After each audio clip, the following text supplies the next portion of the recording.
On this week's episode, I-501C, the podcast for nonprofit board members, I'm going to talk about retaining your executive director, your CEO. What can and what should you do as a board member? And as for those of you looking online, I'm wearing my hurricane casual clothes today because we're in the midst of Hurricane Helene, which is barreling down. Fortunately, we're in good shape here in Sarasota. We just feel for the people north of us. But anyway, let's get back to business. Hey, I want to jump in real quick. Somebody asked me the other day, what does the Corley Company do? Well, we do three things for nonprofits. One, we facilitate meetings, yes, like board retreats where we discuss governance and strategy with all the members of the board. Number two, advise CEOs and help them as they make decisions and implement actions to drive their mission. And then finally, we produce podcasts such as this one, but also for a number of nonprofits to help you get the word out, get your message out. So if you're interested in any of these services, please feel free to reach out to Michael at thecorleycompany.com. Now back to the podcast. You've got an executive director, CEO, regardless of the title, and you want to retain that person. Yes, they do it because they are passionate about the mission, but let's face it, everybody has a job to do, and we want to retain good, solid talent. And I can tell you, because I work with a lot of CEOs, a lot of executive directors, they don't always feel like they're totally appreciated by the board, nor is their compensation commensurate with the amount of work they're putting in. So that's number one. You want to make sure you're paying your CEO appropriately. And how do you do that? Well, there are salary surveys. Community foundations often do those. You can sit and go through the 990s. Every nonprofit's 990 is available. You want to also look at market averages in the market that you're in. And I can assure you, while the CEO will always tell you, no, they're fine, you want to make sure they're not lured away by more money. It does happen in the nonprofit sector. So be conscientious about it. Be realistic about it. While they are in the nonprofit space, the reality is they do have a living to earn and do need the job. And so I'd say that's probably number one. Make sure if you have a superstar CEO, you are paying that person commensurate with their talent. Number two, you can always offer a bonus if you're afraid, or if you've got the different type of salary structure. Bonuses are always welcome. Preferably, they're tied to performance, right? We all want to know our objectives and what we need to accomplish. So that CEO that does well, there should be a bonus structure in place. Number three would be benefits. Look at the benefits package. Are there additional benefits you can offer this person? What might a competitor offer to lure him or her away? That you want to make sure that you close the gap on that. And then something we've talked about a few times on this podcast, and we've done actually some podcast interviews, is on deferred compensations. Those golden handcuffs, some way to lock them down if they stay for a certain period of time.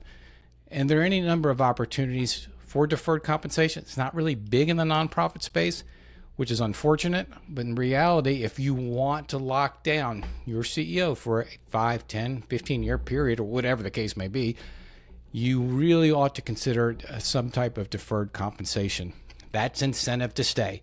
If they stay and they say no to other offers, the benefit to them is whatever the deferred compensation plan is. So really could be used strategically. And I when I talk to boards, I always mention deferred comp, because I think it's just totally underutilized in the nonprofit space. So those are compensation type of things that you can do.